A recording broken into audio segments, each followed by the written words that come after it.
चुनाव से ठीक पहले दिल्ली के सीएम अरविंद केजरीवाल को ईडी ने अरेस्ट तो कर लिया, लेकिन अब ईडी अपने इस जाल में फंसती हुई नजर आ रही है।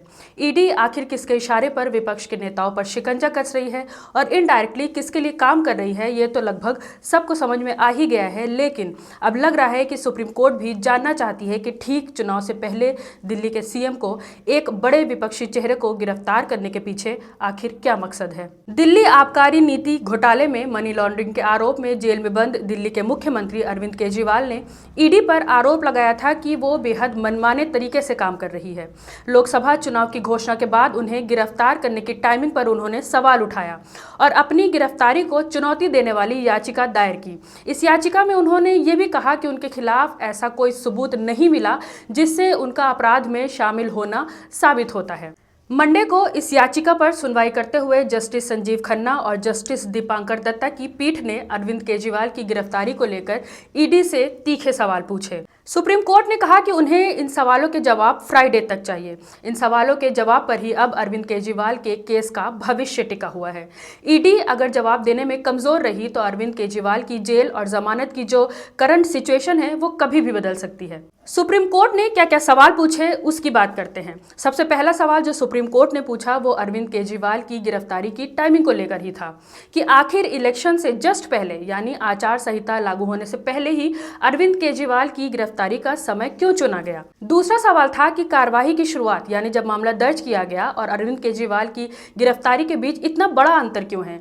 कोर्ट का कहना है कि कार्यवाही शुरू होने और गिरफ्तारी के बीच का जो वक्त है वो सेक्शन 8 के अकॉर्डिंग 365 दिन है। सुप्रीम कोर्ट ने ईडी से कहा कि जीवन और आजादी के इंपॉर्टेंस को प्रायोरिटी देते हुए गिरफ्तारी हमेशा जरूरी नहीं होती।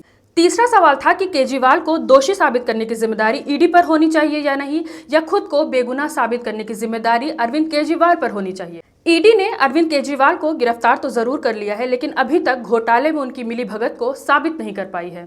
लेकिन ईडी की तरफ से अरविंद केजरीवाल पर यह भार जरूर डाल दिया गया है कि वो खुद को बेगुनाह साबित करें।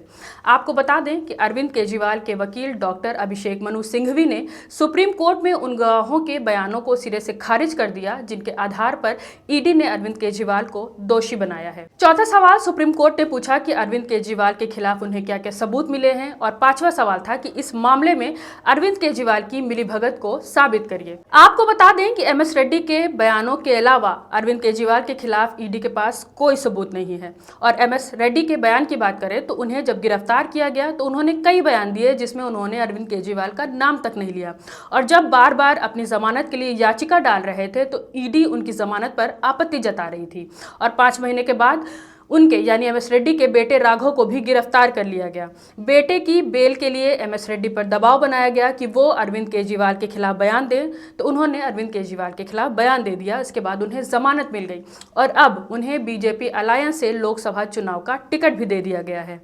इसके बाद यहाँ ईडी का काम देखिए। जिन बयानों में एमएस रेड्डी ने अरविंद केजरीवाल के खिलाफ कोई आरोप नहीं लगाए उनको उन्होंने नजरअंदाज कर दिया, और जिस बयान में अरविंद केजरीवाल पर उन्होंने आरोप लगाए हैं उसे कंसीडर कर लिया।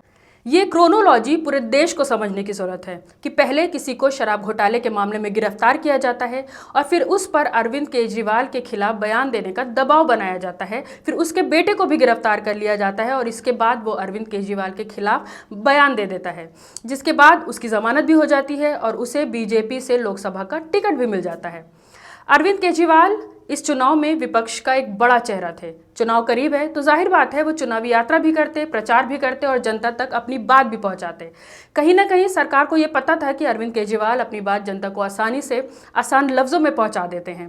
पंजाब में आम आदमी की सरकार बनने के बाद कहीं ना कहीं आम आदमी की स्थिति इस देश में मजबूत हुई है। अरविंद केजरीवाल के चेहरे पर लोग विश्वास दिखाने लगे हैं, और ऐसे वक्त में जब इंडिया अलायंस हुआ, विपक्षी पार्टियां मिलकर बीजेपी के खिलाफ चुनाव लड़ने जा रही थी जिसमें अरविंद केजरीवाल एक बड़ा चेहरा थे, इसी वक्त पर उन्हें गिरफ्तार कर लिया जाता है।